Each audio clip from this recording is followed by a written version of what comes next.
Pateicoties raidījuma draugu atbalstam, jūs klausāties brīvu cilvēku brīvas sarunas. Brīdinām, ka ierakstā var dzirdēt pa kādam lamu vārdam, neviens joks netiek paskaidrots, un katrs izskanējušais vārds ir runātāja personīgais viedoklis. Šajā sērijā dzirdēsiet. Kas tas pa ārprātu, ka mums Augusts Brigmans sēž vēl joprojām Saeimā? Kamēr viņš tur sēdēs, nekas nemainīsies. Ja jūs viņu nenovāksiet, viņš tur būs. Sabiedrība tiks sašķelta. Dirsā darbs un materiāls sabiedrība ir jau sašķelta, un tur kaut ko vēl baigi vairāk sašķelt diez vai izdosies. Tieši tāpat, starp citu, bija tādā komunistu diktatūrā kā PSRS. Tur nebija tā, ka cilvēki ievēlē un tā konstatē, ai, viņam tur kaut kas nav labais. Ja viņam nav labais, viņš netiek uz vēlēšanām. Gurķi, tomāti nav zakšana? Kas tad tas ir? Ot, pasak lūdzu, tā ir zinātne, ja? Tā nav zakšana. Attais Enzelīnu vārnīcu un paskaties. Nu, labi, krāpšana.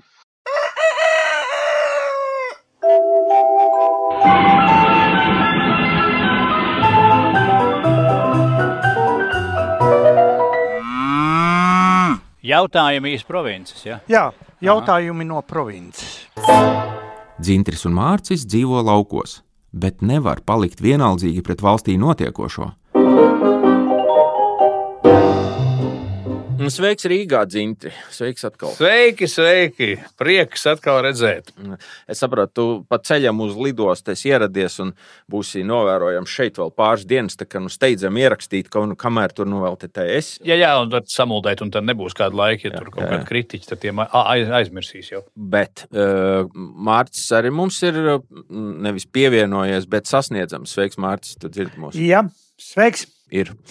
Labi, šodien tāds neparasts raidījums sāksim ar beigām.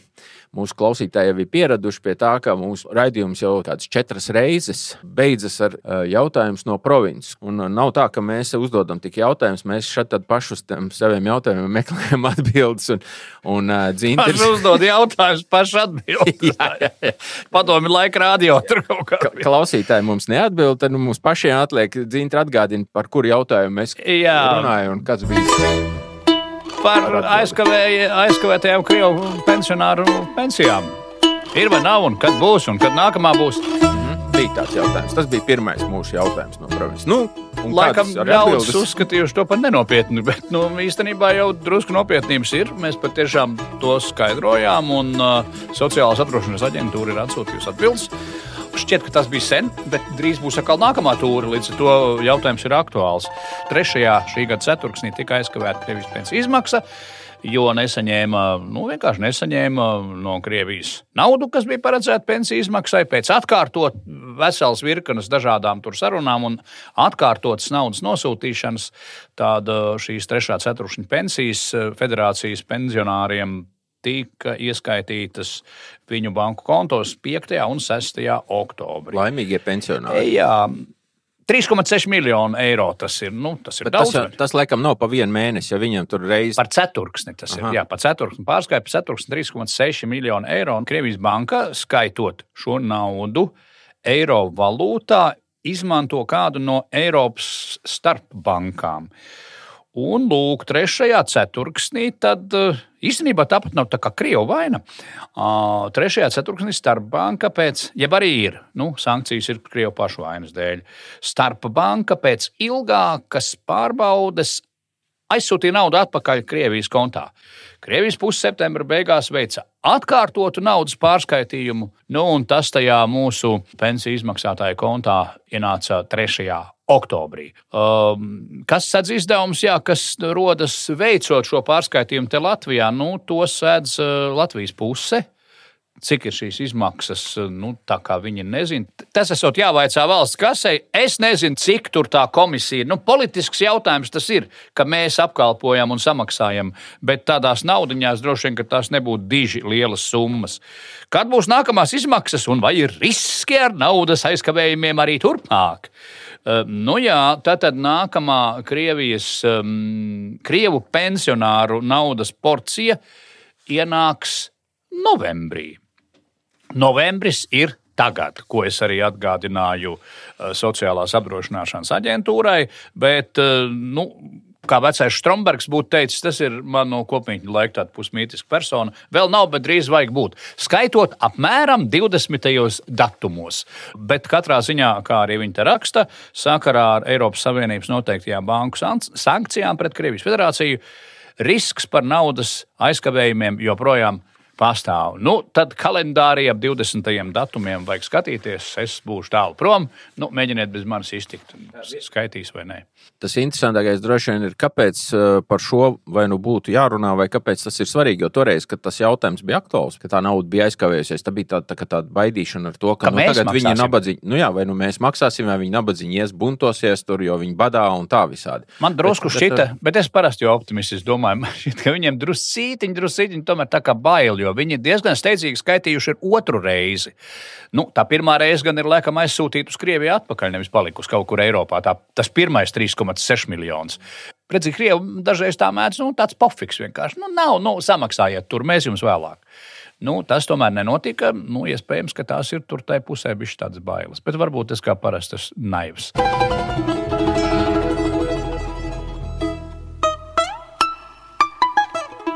Redz, tātad uz šo jautājumu mēs esam snieguši paši sev atbildi. Ja tas kādam šķiet interesanti, ļoti labi.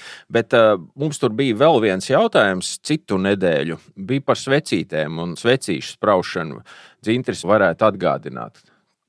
Tas bija, kur spraust svecītes. Kā bija tas jautājums? Kur mēs spraudīsim svecītes Lačplēša dienā? Ja? Apmēram tā. 11. novembrī. Jā. Par šo man šķiet, ka Mārcim bija tāds neliels komentārs. Es saprotu, ka viņš nevis taisās atbildēt, bet komentēt šo jautājumu. Nākamais līmenis. Man tiešām tas ienāca prātā tīri praktiski iemeslu dēļ, jo ap šo laiku ir tā retā reize gadā, ka es tiekos ar draugiem, kurus reizēm neesmu gadiem redzējis, jo Mārtiņa diena ir tieši dienu pirms Lačplēša dienas. Un tad izrādījās, ka ir lievens cilvēki, kuri viņi ir pa Lačplēša dienu dzirdējuši un zina, ka ir 11. novembris un ka ir svecīts, bet kā tas viss sanāk kopā. Un šogad izcēlās tas Twitter burbuļu vārīšanās. Vieni gribēja tā, kā viņi ar bērniem ir vienmēr gājuši pie pilstur, tās svecītes dedzināt, ko mēs tādus to Pārdaugau, un citi saka, kas tad tur tā apgānīta vieta, ko mēs tur ar tām svecītēm. Tā bija vēl arī trešie, kā es, kur teicu, kad uz būvlaukumu iet likt svecītes, vienkārši tāpat vien ir diezgan dīvaini. Jā. Tāda arī bija, es tāds biju. Jā. Un? Tā tad pavisam īsi telegrāfiski enciklopēdiskā stilā gribētu atgādināt. Pirmkārt, 11. novembris nav visu kritušo latviešu piemiņas diena. Tā ir brīvības cīņu piemiņas diena. Iedibināta ir sakarā ar Bermonta izdzīšanu no Rīgas. Tā ir pasludināta pa Lačplēša dienu, jo tajā dienā tradicionāli 10 gadu garumā piešķīra arī Lačplēša ordeņus. Lačplēša kara ordeni pārstāja, izbeidza piešķirt 28. gada 11. novembrī, un tad sāka šo svētku dienu svinēt kā tā laika armijas dienu. Bija Lačplēša dienas parāde, brīvības kara dalībnieku svētku dienu. Sajaukt to ar tiem, kuri grib tur piesmērēties, es teiktu, tas nav glīti. Nav glīti. Tagad par to vietu. Tā svecīšu tradīcija Daugavmalā nav ne 100 gadu, ne 1000 gadu veca. Ja Lačplēša diena 11. novembris ir, teiksim, gadsimtu veca tradīcija, tad svecīšu dedzināšana ir no 88. gada 11. novembra. Un tad nāk klāt jautājums par šo te uzvaras laukumu, vai, kā tas iespējams vēsturiski pareizāk būtu jāsauc par uzvaras parku. Ideoloģijas mēdz izravēt iepriekšējo, izdedzināt, mēdz iedēstīt savu, un trešais variants ir piesmērēties. Piemēram, pēc ar ielu nosaukumiem, kas tagad arī bija aktualitāte, Brīvības ielu vajadzēja pārdēvēt. Un tā ir iela, kas ir pārdēvēta diezgan daudzumu reižu. Ja? Pietiekoši ilgi tā bija Aleksandra iela, tad tā kļuva par Brīvības ielu, tad par Adolfa Hitlera štrāsi, tad par Ļeņina ielu, tagad atpakaļ par Brīvības ielu. To nevarēja nepārdēvēt. Ja? Tā pašā laikā ir tāds jēdziens progress. Progress iela ir Pārdaugavā, un tā nav tikusi pārdēvēta kopš 27. gada. Starp citu, daudz nopietnāka lieta ir Vienības gatve. Tā ir saukta par Jelgavas šoseju līdz pat 35. gadam. Un tajā laikā Vienība bija jēdziens cieši saistīts ar Ulmaņa, drīkst teikt tādu ar režīmu. Ja? Bija tas, sauksim to Ulmaņa režīms, autokrātiskais, droši vien tas būtu pareizs termins, ja? Tajā laikā tika tur nobruģēts un viss tas iekārtots un pabeigts, un to pārdevēja par Vienības gatvi. Un to tā sauc līdz šai dienai nepārdēvēt visu laiku. Ar Uzvaras parku, kurš tika izveidots tieši piemiņai uzvarai pār Bermontu, un līdz ar to pieminēt uzvaru pār Bermontu un pieminēt Lāčplēša ordeņa kavalierus un visus citus brīvības cīnītājus uzvaras laukumā, mūsu uzvaras laukumā, ir ļoti piemēroti. Un mēs pakāpeniski ņemam atpakaļ to, kas mums ir atņemts. Vai tas ir jādara celtniecības problēmas radītos apstākļos? Nezinu, es pats tur nebiju. Es tā saprotu, ka šī gada 11. novembris uzvaras laukumā ir bijis tā kā puslīdz piemēroti viss noticis. Mēs ņemam atpakaļ. Skaidrs, ka tas nevar notikt tā uzreiz un brīnumaini un vienā rāvienā, bet tā vieta ir nosaukums un konteksts ir piemēroti. Un turpināsim tā. Tur vienīgi, vai tā viena jēzga no politiskās puses nebija. Kur tad lielie čiekuri parasti iet kaut kur vienā vietā likt vainagus, citā vietā likt svecītes? Kura tad iznāca šoreiz divas dominējošās vietas pie Rīgas pils un Uzvaras laukumā? Vai tā nebija piemiņas brīdis Brāļu kapos? Tad tur bija tā kompromiss, jā. Nē, tas nav kompromiss. Brāļu kapos tā ir oficiālā procedūra. Tur ir mūžīgā uguns. Cik es no citiem laikiem atceros, tad vienmēr tika fotografēts, kad kungs. Citi griež lentītes un citi bērniem. Jā, tāpēc, ka tur iznāc smuks bildes. Kurš kur? Svētumu nevar būt pa daudz. Jā, man vienīgi šķita, ka tur ir drusku pa daudz to kultūru karu, jo tā ideja par iešanu uz Uzvaras laukumu bija tajā brīdī, kad tas bija reāli būvlaukums. Tur vispār vēl nebija nekā, tur pēdējās 3 dienās kaut ko sataisīja. Politiķiem svarīgi pirmajiem pateikt. Jā, un visa šī te ratnieka tā zīmēšanās un viss tam līdzīgs, tas, kas man radīja iebildums, un pret vietu nevar būt iebildumi, bet pret to veidu, kādā viņi tur pa galu, pa kaklu gāzi un beigās. Tur ir velospēdis celiņš, uz tā ir jāliek svecītes 11. novembrim. Tur nav ne kaut kādas sienas, kurā ielikt ne kaut kāda piemiņas vieta, ne akmens, ne kas, ja, tur uztaisīja skatu un uztaisīja koncīti. Atrisināja to jautājumu, lai ir, bet tā ratnieka ņemšanās un zīmēšanās visā šai sakarā man likās ārkārtīgi bezgaumīgi. Un arī Vita Zelča, kas taisīs to pētījumu, to pārstāstu pa 300,000. Tas ir tādā ziņā labs piemērs, ka visi šitie pārstāstītāji būtu ar svecīti pakaļā kaut kur ar pa Daugavu jāpalaiž. Ja? Jo nekas nav jāpārstāst. Ja cilvēki grib pieminēt, viņi pieminēs. Un tur nav nekāda ņemšanās. Es tikai gribētu atgādināt, ka tāda vispārēja svecīšu likšana nav vēsturiska tradīcija.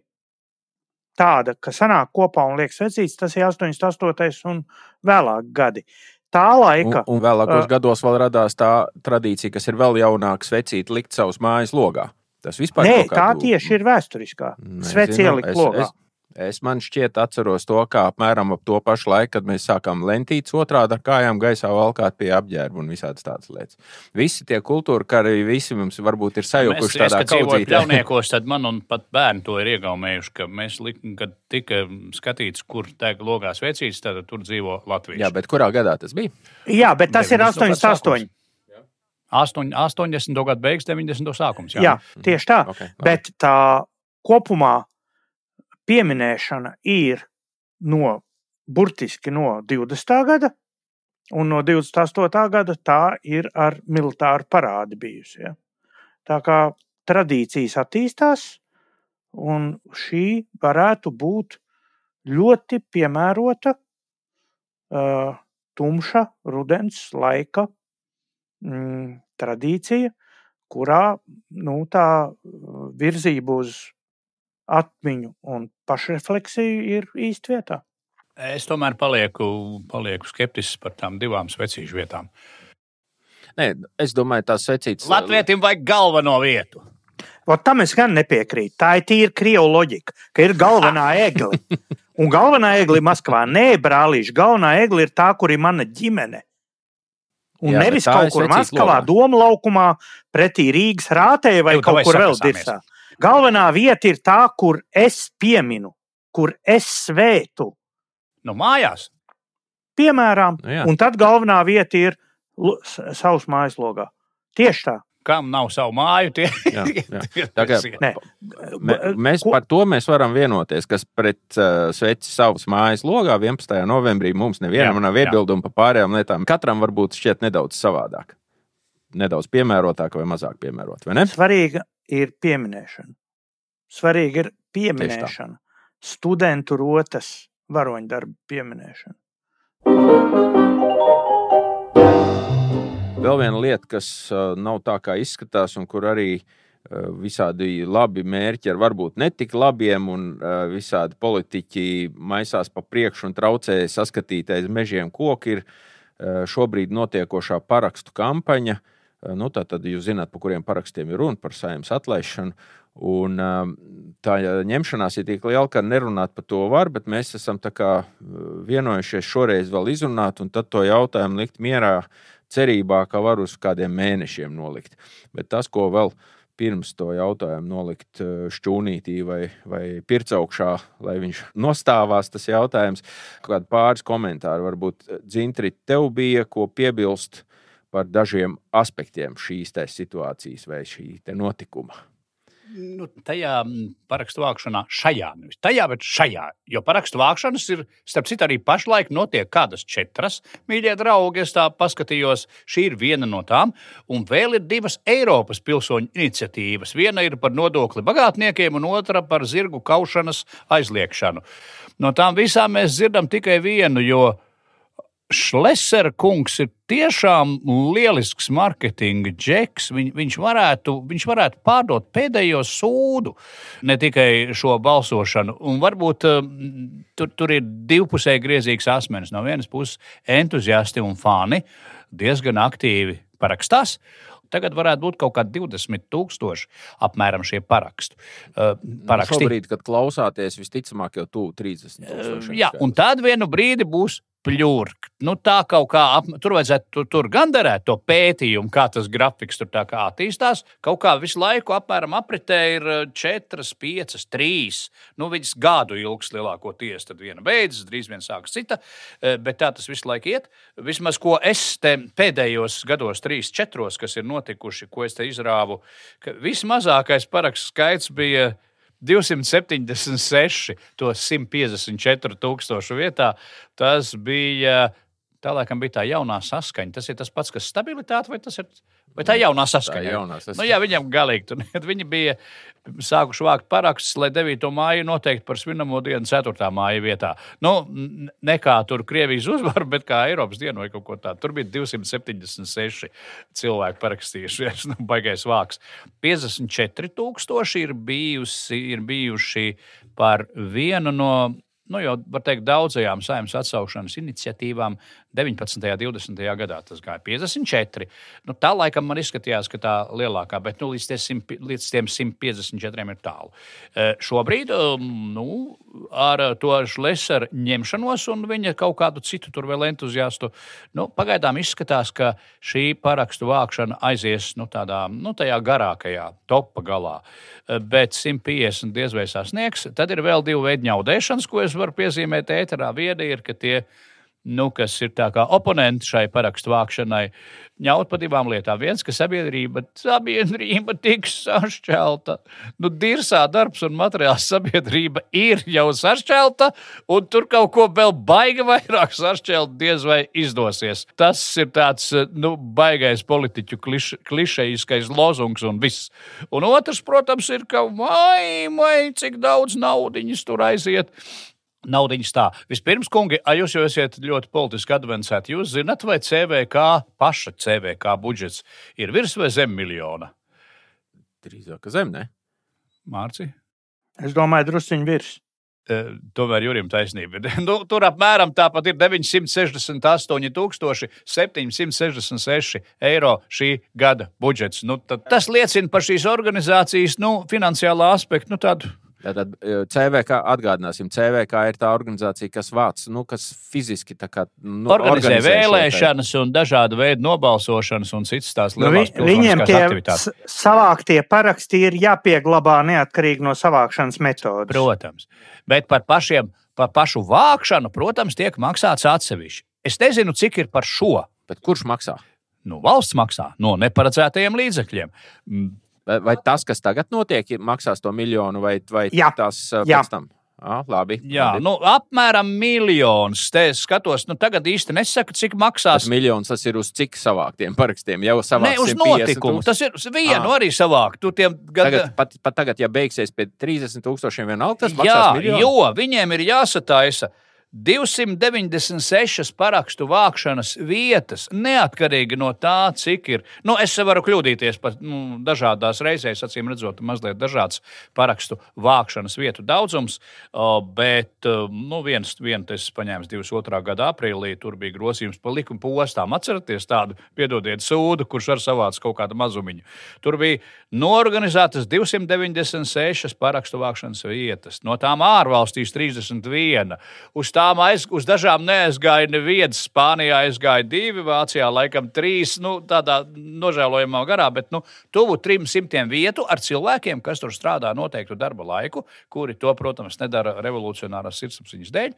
Un tad, protams, visa tā uzglabāšana, arhivēšana un visas lietas, kas... Un vēl vienreiz, tas vēl ir pirms referenduma. Viss šis, ko tu stāsti, ir tagad parakstu vākšanas. Jā, tas ir, jo neviens referendums jau pēdējos gados nav bijis, ir šīs parakstu vākšanas. Un tai vajag miljonu, tātad, jau vienlaicīgi, kādi 4-5 miljoni mums aiziet. Vai tas ir daudz? Nav daudz. Viens pētījums, 3 pētījumus var uztaisīt. Aptēv tos 300 000. Uzvaras, laukuma pārstāstīšana, vēl tur kādi... Volta pētīšana. Par to ūdeni bija. Cilvēka un ūdens attiecības. Un Logina to taču izspied cauri 1,2 miljonīgo pētījumu par to pašu sabiedrības integrēšanos. Neaizmirsīsim pagājušajā mūsu sērijā pieminēto valsts kancelēju, kur taisās cik tos miljonus uz komunicēšanu ar sabiedrību. Parunāties ar sabiedrību kaut kā nedaudz savādāk. Jā. Es pievēršu uzmanību, ka gaudo par parakstīšanās dārdzību tie, kuri brēc visu laiku par to, ka demokrātija kaut kā ierobežo. Ja? Ka Stambuls tur konvenciju neratificē, ka tas ir demokrātijas un visi demokrātijas ierobežojums, līdz brīdim, ka satversmē paredzētas tiesības izmanto pilsoņu grupa. Tas ir dārgi pēkšņi, tas gan ir baigi dārgi. Es pievēršu uzmanību, ka to beļāvēju mēneša alga kopā ir 1 miljons. Viņi katru mēnesi noplinderē. Mēs zinām, ka tur ir tie padomnieki ministrijās pa 4-6 tūkstoši algas, ja? Pamatā progresīvo padomnieku algas. 6 tūkstoši, ja cilvēks saņem algu, tas darba devējiem maksā 9 000, kaut kā tā, ja? Reiz 100, tādu ir vismaz 100. Un tereku mums miljons ir rokā. Tā ir vienkārši nelietība, vienkārši publiska nelietība. Tāpat laikā, atšķirībā no elektroniskās balsošanas, kur likums nosaka, ka balsošana Latvijā ir aizklāta. Parakstīšanās nav aizklāta. Parakstīšanās notiek ar tavu personas apliecinājumu, ka tu esi šamo parakstījis. Parakstīšanos var uztaisīt elektronisku. Ja to iedotu, it īpaši mūsu producenta Jurka neieredzētajam Normundam Bergam, manam senam paziņam ar Klikonu Ūpis, mobilī un visu citu veidu šitādu servisu ieviesējam, viņš uztaisītu pa 60 dienām šādu servisu pa kapekām. Bet tas nav interesanti. Piefiksēt elektroniski, ieskaitot tos divus, kas atnākuši tur Spānijā, Seviļā, meklējuši kaut kur sidru, ko salāpīties, ietrāpījuši parakstīšanās punktā.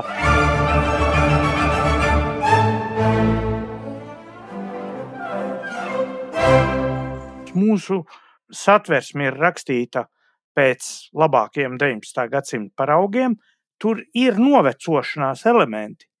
Un šajā parakstu vākšanas jautājumā to var viegli ātri nokārtot. Jautājums, vai tas ir izdevīgi tiem, kuri varētu to nokārtot? Nē. Obligātā elektroniskā e-pasta kaste, kur tagad ir obligāti uzņēmumiem, ja, kurā atnāk draudīga ziņa, ka tev ir iekš Latvija LV pienācis, tu atver iekš Latvija LV ar savu kodu, un tur ir ziņa, ka tev ir pienācis iekš EDS, un tu atver to EDS, un tur ir ziņa, ka, ziniet, lai jums laba veselība, iesniedziet nākošu nedēļu šito. Ja? Un kāpēc tas ir izdarīts?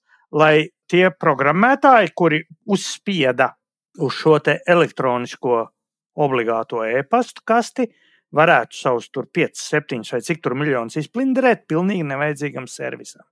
Tas ir, gan vecās sistēmas ir novecojušas un aplams, gan jaunās, kuras ievieš ik pa brīžam ir pilnīgi bezjēdzīgas. Bet tas viss maksā 10 reižu mazāk nekā visādi veidi progresīvie padomnieki ministrijās. Bet, Dzintri, Mārtis tev pārtrauc ar savu piemēru. Es arī mēģināju apskatīties tos skaitļus un mēģināju iet, un man trāpījās kaut kāds tāds ceļš, kur man bija pilnīgi skaidrs, ka manu prasmju tur pietrūkst, lai pareizi tur ielogotos un autorizētos, un es tā iztēlojos tur savu mammu vai tos pensionārus, kuri varētu būt tie lielākie parakstītāji. Tas vispār šķiet... Tagad, lai tiktu klāt. Jā, lai tiktu šitā. Kā tev gāja ar to ierakstīšanos iekšā? Es netaisos tur iet. Nē, bet tu apstījies skaitli. Tad tu biji līdz parakstīšanās vietai praktiski. Tev tur bija jāspiež poguras. Jā. Nē, pagaidi. Es to parakstu vākšanas skaitli izlasīju Twitterī. Tad tu pamēģini iet. Tas būtu interesanti pastīties, kā tev ar to ies, jo es domāju, mēs pagājušajā nedēļā runājam par to, ka pats tas referendumu slieksnis ir aizliedzošs, tie milzīgie 150,000 un tam līdzīgi. Tad šitā te iekļūšana parakstīšanās ir arī ar aizliedzošas parakstīšanās pazīmēm. Šlesera bļaustīšanās par demokrātijas, kā tur bija mocīšana vai apcirpšana, zinām, tur kaut kāds pamatiņš jau ir viņam. Jā. Es gribēju pieprecizēt, starp tām visām daudzajām parakstu vākšanām Dzintris teica, un tad tā Šlesera aktuālā tādas ir divas un radikāli atšķirīgas vienlaicīgi. Pirmā ir iesniegums par Saeimas atlaišanu. Un tas ir tas ar visaugstāko slieksni, kur pa priekšu vajag 155,000 parakstu savākt, lai uzlikt uz referendumu, un tad ir referendums, kurā jāpiedalās 2/3 no iepriekšējās vēlēšanās dalību ņēmušiem, kas ir pilnīgi neiespējami. Ja? Bet ir iesniegts vēl viens saskaņā ar citu satversmes pantu. 72. satversmes pants, ka valsts prezidentam ir tiesības apturēt likumu publicēšanu uz 2 mēnešiem. Viņam likuma publicēšana ir jāaptur, ja to pieprasa ne mazāk kā 1/3 daļa Saeimas locekļu. Šis ir cits pavisam likums un cits satversmes pants, ar kuru tas ir rosināts. Proti, tie ir tie 34 deputātu paraksti, kas ir iesniegti prezidentam, un prezidentam, kā satversmē ir teikts, bez jā un bet un vai viņam likuma publicēšana ir jāaptur. Vienīgi vajag atgādināt, pa kuru likumu ir runa. Tā jau ir runa, es saprotu, par pakotni. Par pakotni, jā, tā to sauc laikam, jā. Tā tad par to, partnerības grozījuma notariāta likumā par partnerības kaut kā tā. Pielīdzināšana laulībai vai kaut kas tāds, jā. Jā, tā tad šādā kārtā apturētais likums nododams tautas nobalsošanai, ja to pieprasa ne mazāk kā 1/10 daļa vēlētāju. Te ir atkal 10 daļa, tie 155,000, bet tā ir radikāli cita parakstu vākšana uz cita satversmes panta pamata. Bet tā tad šis ir vienlaicīgi laikā notiekošs un apmēram līdzīgu iniciatīvas grupu radīts notikums. Bet tas nav viens un tas pats. Jā, bet tas gala beigās saviem diviem vajag 155,000. Jā, tikai tur sekas ir dažādas. Vienā gadījumā ir jāceļ likums, otrā gadījumā tiek atlaists Saeima. Tas ir pavisam cits. Protams. Man šķiet, ka tā ir sapīšanās meistarībā no vārda sapīties. Izsludināt vairākas parakstu vākšanas vienam politiskajam spēkam. Acīm redzot, es to saprotu tikai un vienīgi tā, ka viņi saprot paši, ka to skaitu viņi nesavāks, bet ņemties ar šito parakstu vākšanu un kaut ko tur par to runāt. Tu esi visu laiku kaut kur pie mikrofoniem, un ja tu pats vēl esi aktīvs, tad nāk politiskie punkti. Tam ir divu veidu sekas. Pozitīvā, ka tev ir iemesls iznākt un pateikt, rekā es viņam tur piesolīju pa purnu. Bet tā, ka 12 reizi tu esi piesolījis pa purnu un pats dabūjis pa pakaļ, ja? Tam mēdz būt otrādas sekas. Tieši tāpat kā ir ar šiem te neusticības balsojumiem. Ja? Pieprasīt neusticības balsojumu Saeimā var 10 deputātu parakstu, tur nav liela gudrība. Vai pieprasa ministra demisiju, ja? Kas biežāk notiek. Ja? Bet ja tu vienreiz aptaisies, otrreiz aptaisies, trešreiz aptaisies, maigi izsakoties, tas kļūst nenopietni. Neusticības balsojuma pieprasījumam ir jābūt ar reālu draudu. Un ja tajā nav reāla drauda, tad tu brālīt esi tukšdirsējis. Es tev tūlīt, es tev tūlīt. Ko tu te tūlīt? Ierau puņķi. Bet tas varbūt ir svarīgi, lai paskaidrotu mūsu klausītājiem, kāpēc mēs ceram, ka mums nevajadzēs ņemties raidījumu sērijās vairs komentēt šitās parakstu vākšanas, jo patiesībā tas mērķis ir diezgan caurspīdīgs. Tur neviens necer, ka tur tiks savākti paraksti un kaut kas gala rezultātā mainīsies.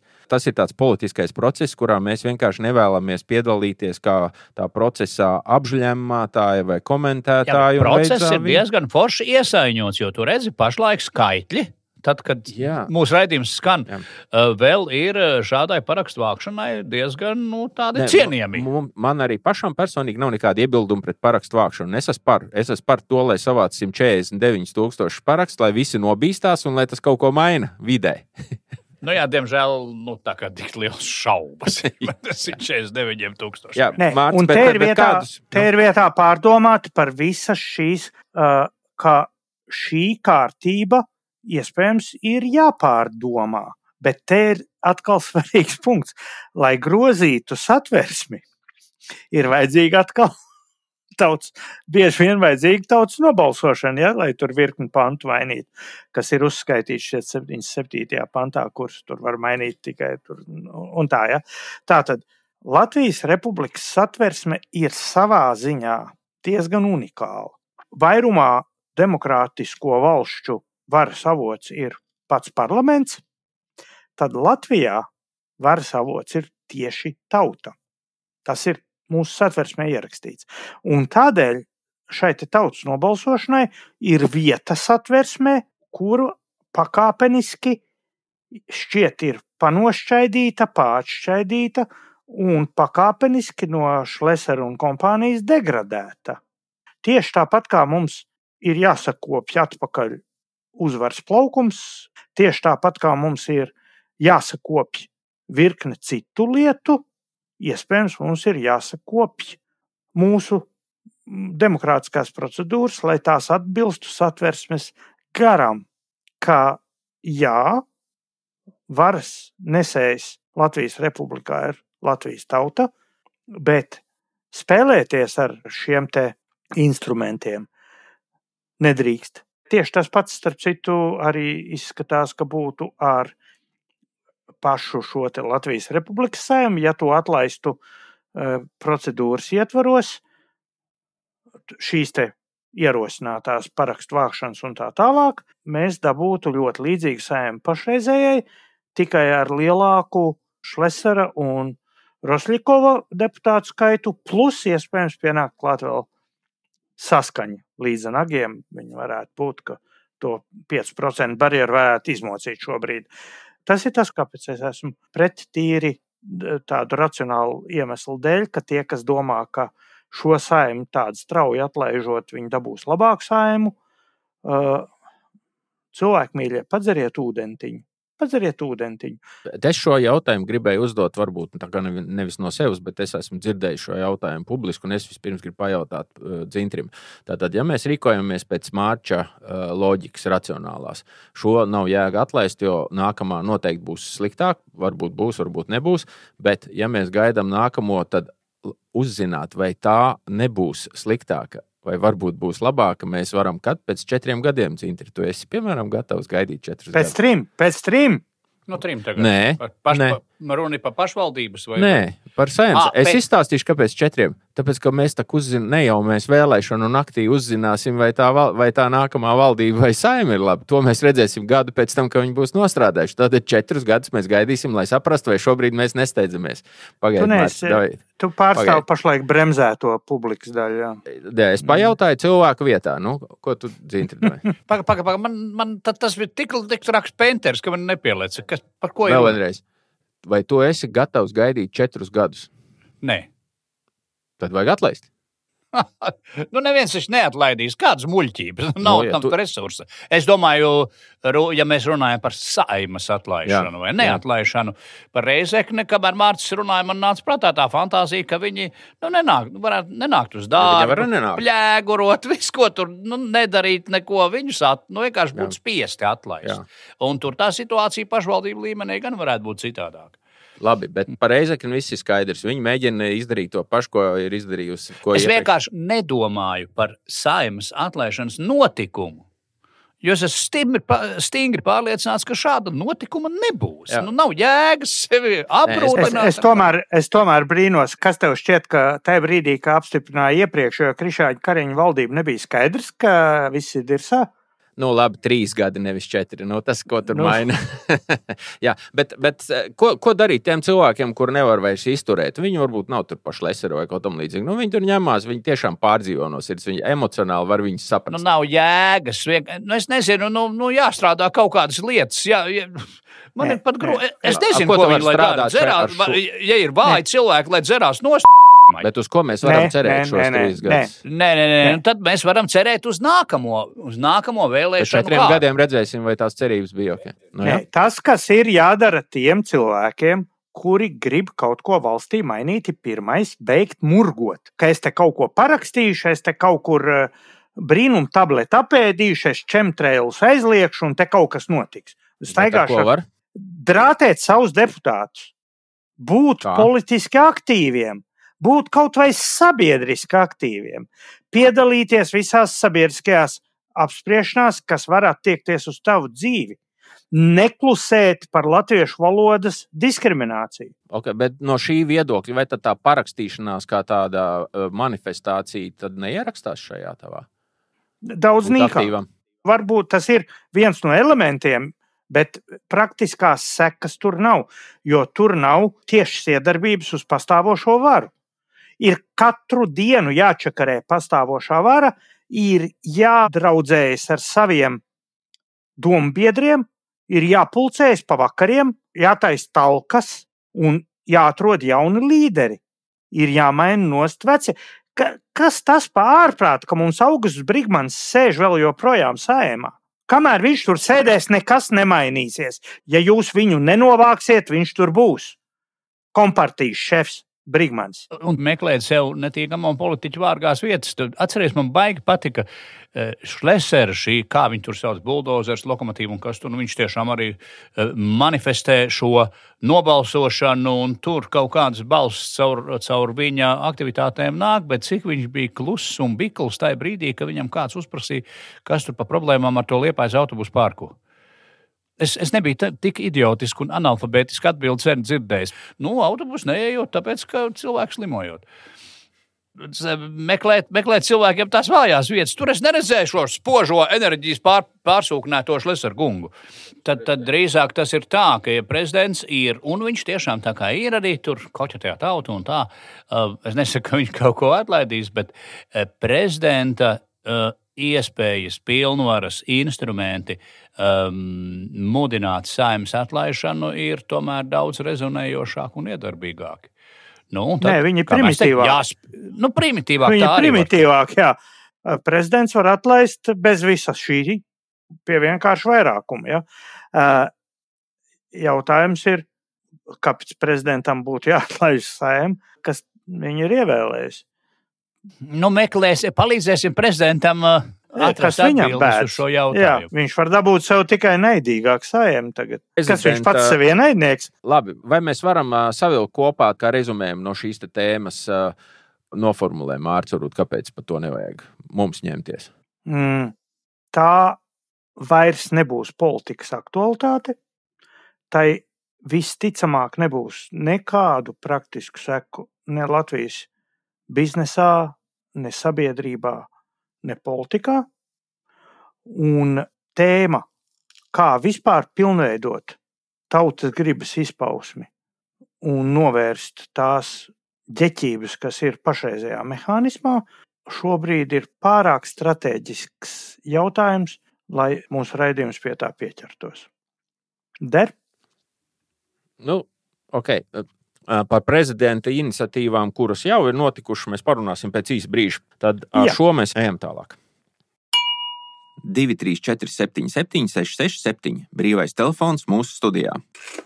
Uzdod mums jautājumus vai ziņo par nebūšanām savā provincē. Gaidīsim no tevis zvanu, izziņu vai WhatsApp. Brīvais telefons 234 77 667. Tikko pirms brīža apspriedām vai apcerējām valsts prezidenta iespējas kaut ko mainīt. Un tā nav, ka viņš sēž rokas klēpī salicis, ja?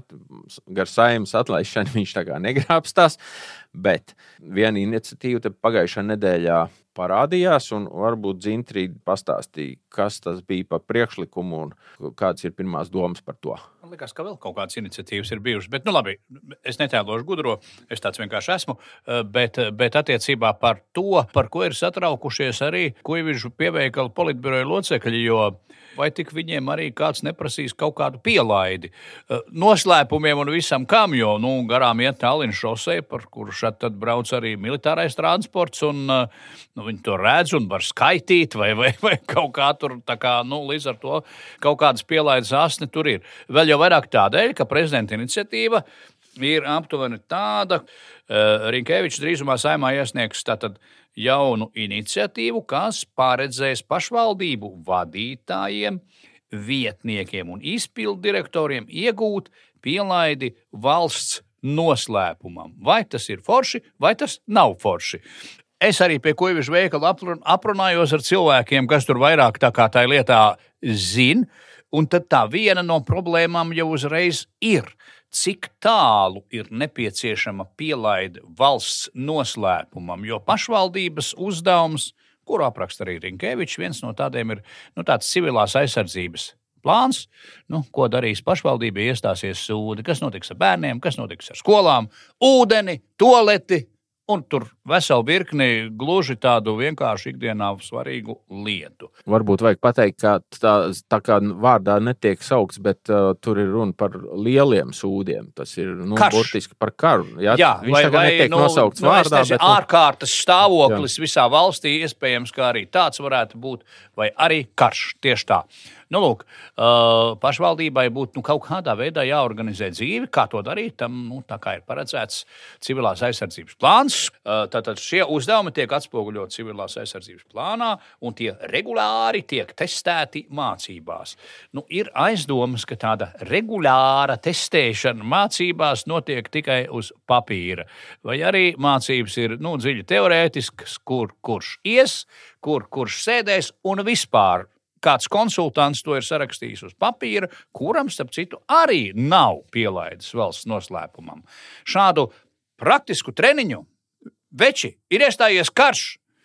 Kurš brauc pēc autobusa, kurš skatās benzīnu, kurš ved bērnus kaut kur nomaļus. Tādas praktiskas lietas nav atstrādātas, nav trenētas. Līdz ar to šis civilās aizsardzības plāns, pirmkārt, viņš šobrīd tā kā īsti nestrādā.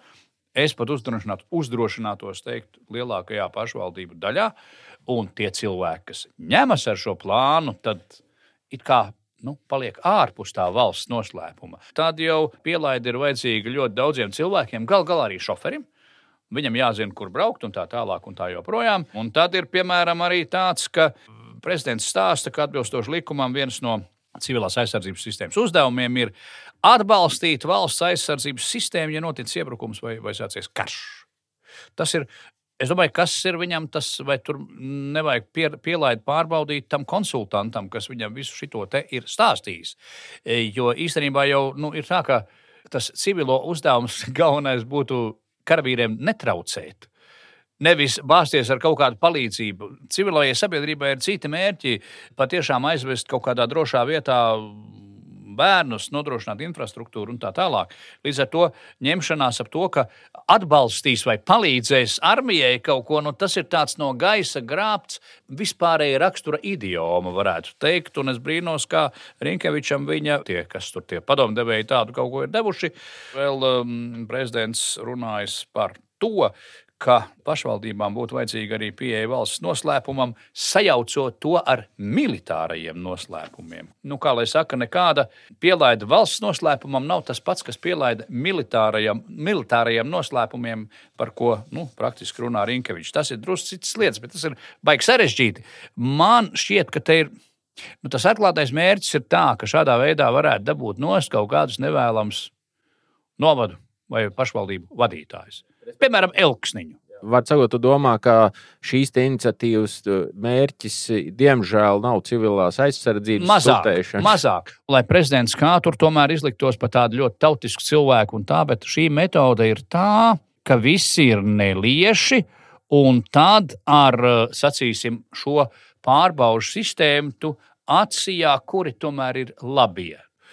Ir otra metode, kad visi ir labie, valstī pieņemsim, ja visi ir godīgi cilvēki, un tad drošības, visi tie drošības dienesti, sabi un tā tālāk, ar savām metodēm meklē tos neliešus. Divas pretējas metodas. Šajā gadījumā, ja mēs visos stūros sākam maukt ar dažāda veida pielaidēm, nonākot līdz absurdam, teikt, kā strādā tāds autokrātisks paņēmiens. Un tad, protams, jautājums, par ko tur prezidents kušina, ka ir bažas, vai tā pārbaude vispār pati par sevi ir godīga. Paskatoties literatūrā, arī pašvaldību cilvēki saka, piemēram, par to, ka pielaidu var atņemt arī tad, ja ir bažas. It kā nekas nav skaidrs, neviens nav ķēris pašvaldības vadītāju ar kulīti naudu saņemot vai papīrus dodot kaut kādiem ārzemju špioniem, bet vienkārši ir bāžas. Cilvēks ar pieru skatās šitā. Nav labs skatiens tāds. Tā lūr, kāpēc viņš tā neskatās. Daži, ka iecer, tad viņi sāk tā skatīties. Jāņem pielaidi nevar dot, jo cilvēki ir bāžas par cilvēku lojalitāti.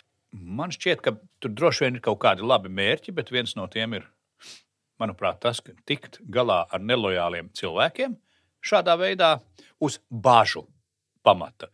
Un tad, zini, cik tā pārbauda būs godīga, un pēc šī sanāk jau kaut kā tā pretēji tam Rinkeviča uzstādījumam, kā viņš tā kā sev pašlaik postamentē. Šis ir tāds, nedaudz autokrātisks un centralizējušs svāras pasākums, manuprāt. Pēc iespējas lielākai cilvēku masai jāiziet oficiāla valsts pārbaude. Pašās beigās man tad jāatcerās ir to, kas visiem ir apnicis, tad, kad mēs taisījām Pagrīdes radio. nevienam nebija pilnīgi nekādas atļaujas vai pielaides. Viss funkcionēja, es nezinu, te ir mans tāds asarainais sarunas nobeigums par to, ka kaut kādā mērā tomēr jāpaļaujas un jātic tai kaut kādai cilvēku lojalitātei. Neizslēdzot, protams, to, ka drošības dienestiem ir jāstrādā.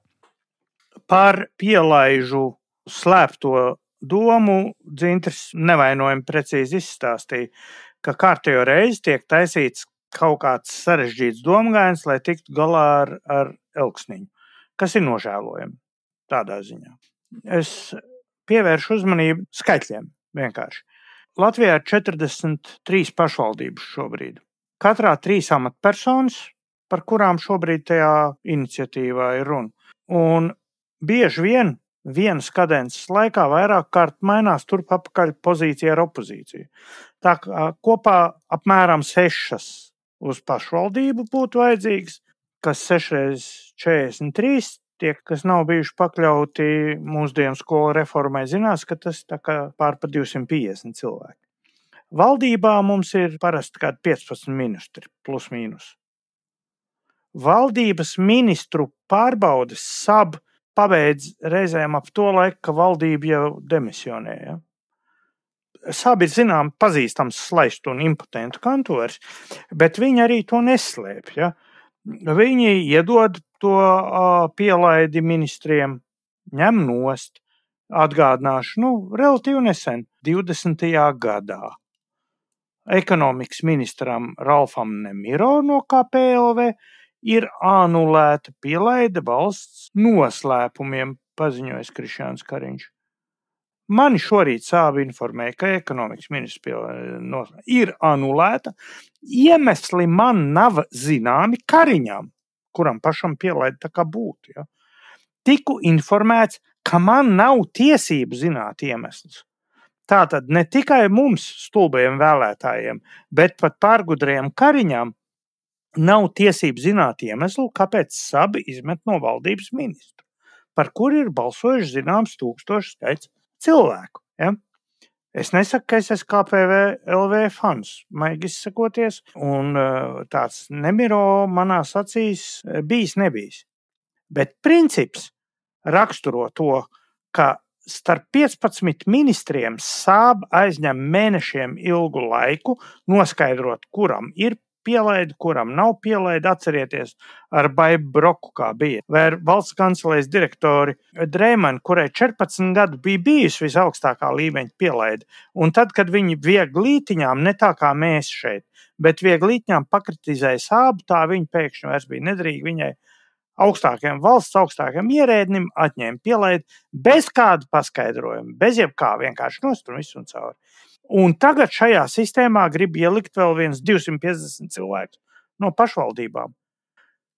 Šis priekšlikums ir absurds savā funkcionalitātē.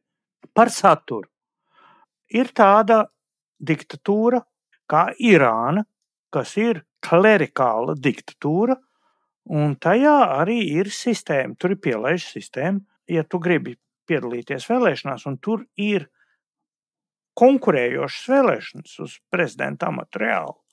Uz prezidenta amatu, uz virkni citiem amatiem, tur ir jāsaņem pielaidi. Tikai to pielaidi dod pirms kandidēšanas.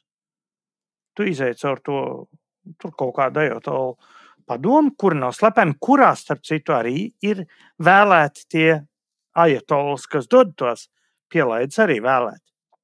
Un viņi saka, šitais neder. Un ja cilvēks startē vēlēšanās, ir zināms, ka viņš to amatu varēs ieņemt. Tieši tāpat starp citu bija tādā komunistu diktatūrā kā PSRS. Tur nebija tā, ka cilvēki ievēlē un tā konstatē, viņam tur kaut kas nav labais. Ja viņam nav labais, viņš netiek uz vēlēšanām. Kas pie mums notiek? Cilvēku ievēlē, viņš dabū vēlētāju atbalstu, un tad kaut kāds sāps hujāps pasaka, nē, ziniet, šitais neder. Bet es varbūt nebūtu balsojis par Nemiro. Es būtu krustiņu pielicis citam kādam klaunam, ja es balsotu par to sarakstu. Šī te pieeja ar to, ka nekompetenta, neapšaubāmi distrofiski iestāde kā sāps var lemt par demokrātijas, par 1000 cilvēku izvēli, ir aplama saknē. Un pie šīs metodas šobrīd ir pēkšņi pieslējies valsts prezidents. Tas pēc būtības ir pārējus pēcdienas diktētu valsts pārvalde arī pašvaldību līmenī. Tas, ka Ludzas novada pašvaldībai, kurai ir robeža, milzu gara robeža Krievija pa cilvēku neapdzīvot vietu, un vēl, starp citu, Ludzas novadam ir robeža Baltkrievija arī. Un caur turieni iet vislielākās kontrabandas plūsmas.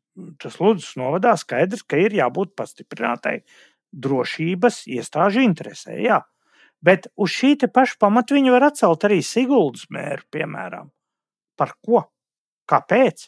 Tāpēc, ka nepatīk. Ja? Pastāv bažas. Pat nevajag bažas. Vienkārši, kā teica Krišjāns Kariņš, izcilais latviešu tautas domātājs, es to pieņemu kā notikušu faktu, jo es to nedrīkst zināt.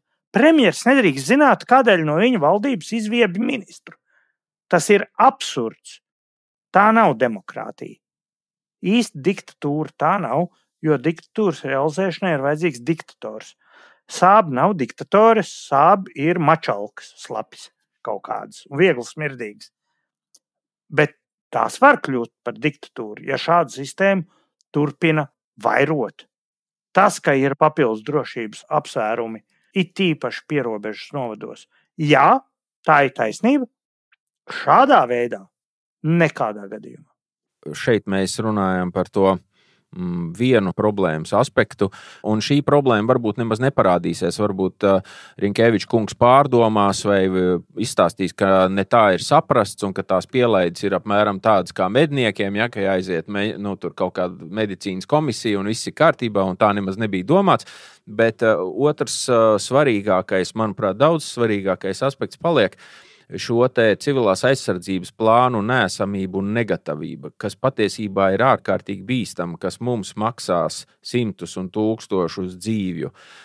Es patiesībā būtu par tādu diktatūru, kura uzliktu ar eksāmenu visām pašvaldībām veikt un dzīvē izspēlēt tos plānus, dzīvē sasēdināt savus cilvēkus autobusos, aizvest kaut kur, savākt, apziņot un tam līdzīgi. Un ja tu nevari izturēt, tad tevi izmet no tās pašvaldības par to, ka tu neesi atbilstošs šajā laikmetā šādam darbam. Es būtu par to, bet tam nav nekāda sakara ar pielaidu valsts nosaukumu. Un tam nav nekāda.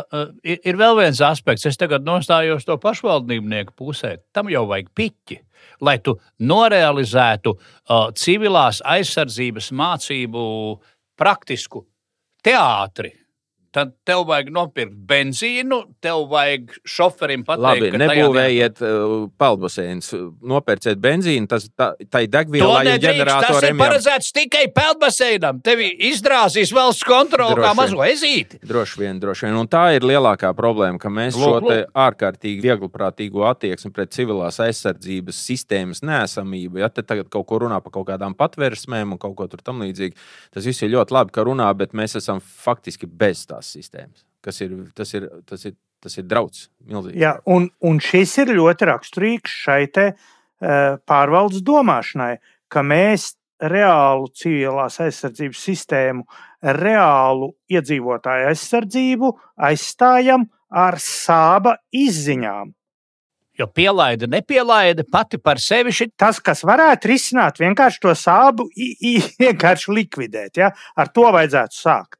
Šitāds nebija pretvalstisks, ko viņš teica, klausies. Tas ir tā kā uz valsts varas gāšanu.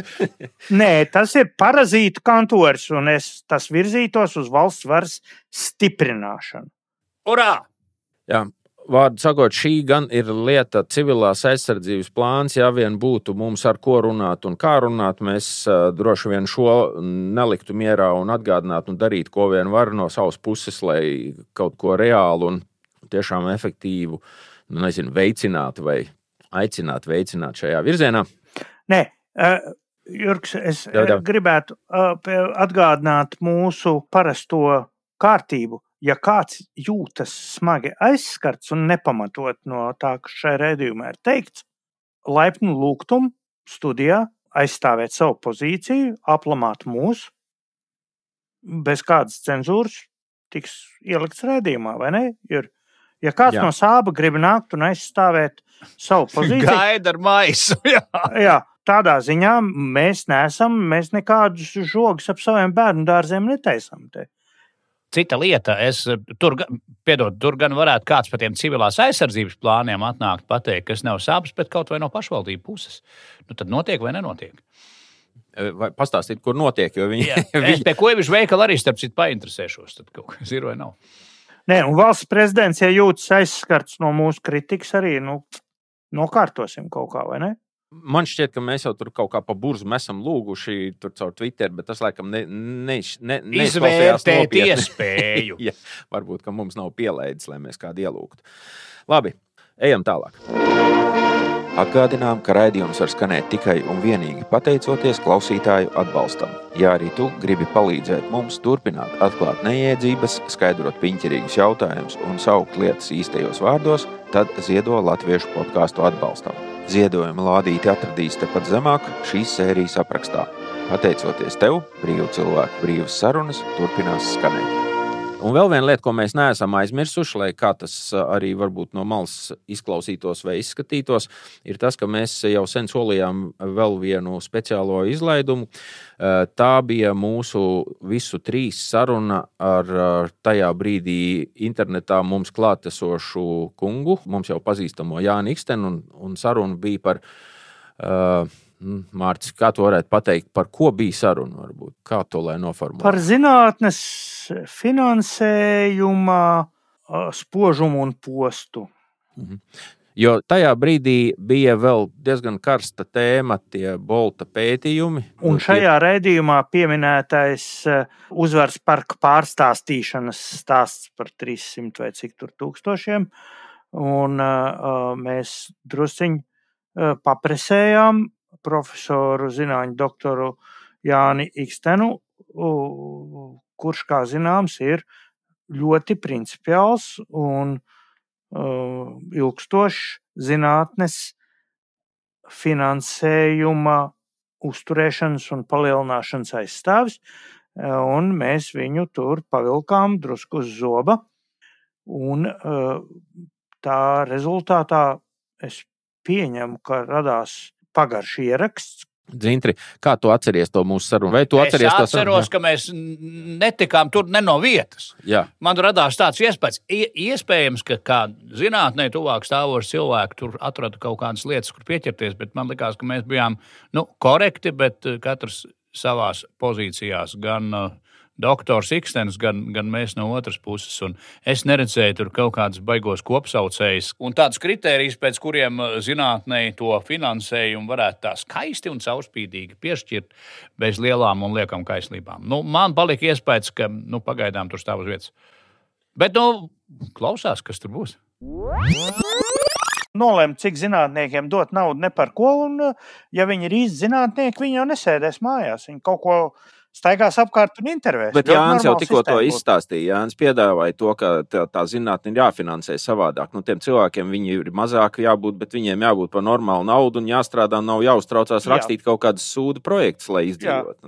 Es pateicu to galējo formu, ka arī jāstrādā nebūtu. Bet tad zinātnieki, tā kā teorētiski paliks labākie, bet paliks mazāk. Un tad būs diezgan liela raudāšana, jo neviens negribēs palikt tur aiz tām durvīm, Bet tas tad kaut kā vienreiz jāizdara. Tagad viņi visi paliks aiz durvīm. Agro vai vēl. Šitā te turpinot. Jā, šitā brāļa dzīvodam mēs postā aiziesim. Tikmēr pētīs tos Boltu kurierus, kamēr paši pa tādiem paliks. Jā, redz, tā ceļš var iegriezt. Ja runājam par kaut kādu reformas virzienu, tad to jau es pateicu, bet tas ir stāsts ne tikai par to, bet tas ir arī stāsts par to, ko sabiedrība domā un tā skaitā kādiem vārdiem runā. Un, protams, mēs te varam ar tādu vieglu roku svaidīties ar zakšanu un blēžiem un dienderiem un ko tikai vēl ne. Kas, protams, rūpīgākā analīzē neiztur pilnīgi nekādu kritiku, bet es saprotu, kāds ir raidījuma formāts un ko visu neizdarīs. Tā teikt, 5 minūšu slavas dēļ. Gurķi, tomāti neiztur pagājāni apkaunies. Gurķi, tomāti nav zakšana? Kas tad tas ir? Pasaka, lūdzu. Tā ir zinātne, ja? Tā nav zakšana. Attais Enzelīna vārnīca un paskaties. Labi, krāpšana. Krāpšana. Nē, no krimināla likuma viedokļa ir zādzība un ir atklāta zādzība, un tad ir laupīšana. Slēpta zādzība tā nav, laupīšana tā nav, tā ir atklāta zādzība, ka savāc naudu ne pa ko. Kas tad tas ir? To cilvēku restorānā, kas nesamaksāja, ielikt cietumā par 200 eiro. Te bija vismaz bieži salātiņa recepte. Nē, nav tur recepte. Tā recepte nav derīga. Kāpēc nav derīga? Tā recepte nav derīga. Tā recepte nav derīga. To es kā... Ne. Laika pārbauda jau izturējums. Tā nav salāta recepte. Par šī speciālā izlaiduma publicēšanu, tas šobrīd vēl, kad jūs klausāties trešdienā vai ceturtdienā, šo sēriju nav pieejams. Ir plāns to publicēt šoreiz uz brīvdienām. Sestdienas rītā vai varbūt piekdienas vakarā, lai brīvdienas būtu iespējams pavadīt klausoties kādu jaunu ierakstu no jautājumu no provinces. Protams, ka kā jau šobrīd ierasts, vispirms speciālais izlaidums būs pieejams kādu brīdi, nedēļu, varbūt 10 dienas. Vispirms tas būs klausāms tiem, kuri prot un jau ir pieteikušies mūsu mājaslapā kā reģistrētie lietotāji. Visi un lieto kabinetu. Jā, lieto to sadaļu, kur varbūt vēl joprojām sauc kabinets. Ja kaut kas nav skaidrs, ejiet mūsu mājaslapā. Tās adresi var atrast šīs sērijas aprakstos, tur var spiest, lasīt un saprast, kā tas viss darbojās. Tā kā laipni lūgti noklausīties mūsu 3 neaptēsto antizinātnisko provinciāļu sarunu ar visnotaļ zinātnisko Jāni Ikstenu. Un varbūt Mārcis atgādina, kāpēc mēs taisām vai vispār gatavojam šos speciālos izlaidumus, šos varbūt tās padziļinātās sarunas, kuras grozās tikai ap vienu kaut kādu tēmu. Tā iecere ir nenomocīt mūsu ikdienas klausītājus ar detalizētiem, izvērstiem spriedlējumiem par tēmu, kura interesētu tikai virsrakstu līmenī. Savukārt ir virkni jautājumu, kurus mēs manuprāt, pietiekoši detalizēti varam, gribam apspriest, un tie tad būtu nevis tiem, kuri vienkārši pusstundu braucot uz darbu mašīnā paklausās, bet kuri tam ir ar mieru veltīt vairāk laika un uzmanības. Mums vēl ieceres ir vairākas. Es zinu, ka mums atgādināja mūsu klausītāji pirmdien Twitterī, ka mēs neesam to sižetu par ieročiem uztaisījuši, vai ne, Jurgs? Jā, tā ir, bet mēs neesam atteikušies no tās domas noteikti. Pilnīgi noteikti, tā ir joprojām aktuāla tēma, un no tām, ko mūsu klausītāji tur pa brīžam iesaka, nav tā, ka tur visu reizi ir ņemams un mēs taisīsim, bet mēs noteikti ietekmējamies no tā, ko mums mūsu klausītāji iesaka. Tātad tiem, kuriem patīk nedzīvot virsrakstu līmenī un kuriem nepietiek ar mūsu regulārajām iknedēļas sērijām, laipni lūgti mūsu mājaslapā. Ejam tālāk. Un raidījumu noslēdzam ar mūsu tradicionālo rubriku Jautājums no provinces. Jautājumi iz provinces. Jā, jautājums iz provinces. Vai Jānim Ādamsonam par spiegošanu piespriestie 8 gadi ir daudz vai maz? Paldies, kungi, par piedalīšanos, runāšanu, viedokļiem un arī šo te nelielo diskusiju, kas mums šajā sērijā gandrīz vai izdevās. Dzintri, tev vēlam visu to, nezinu, labāko, drošāko un stabilāko. Drošāko. Jā, tu esi ceļā, būs prom. Dzintris mūs pametu uz nedēļām 2, 3, 4. Mārci, varbūt tu ar kādus ceļu vārdus Dzintrim iedrošinājumu vai stiprinājumu. Un universālos ceļu vārdus. Nē, pārāk tuvu pie malas. Labi, paldies par vakaru un sarunu. Paldies, ka klausījāties. Visu gaišu. Visu labu, atā! Jā, saudzējiet sevi. Atgādinām, ka raidījums var skanēt tikai un vienīgi pateicoties klausītāju atbalstam. Ja arī tu gribi palīdzēt mums turpināt atklāt neiedzības, skaidrot piņķerīgus jautājumus un saukt lietas īstajos vārdos, tad ziedo Latviešu podcastu atbalstam. Ziedojuma lādīti atradīs tepat zemāk šīs sērijas aprakstā. Pateicoties tev, brīvu cilvēku brīvas sarunas turpinās skanēt.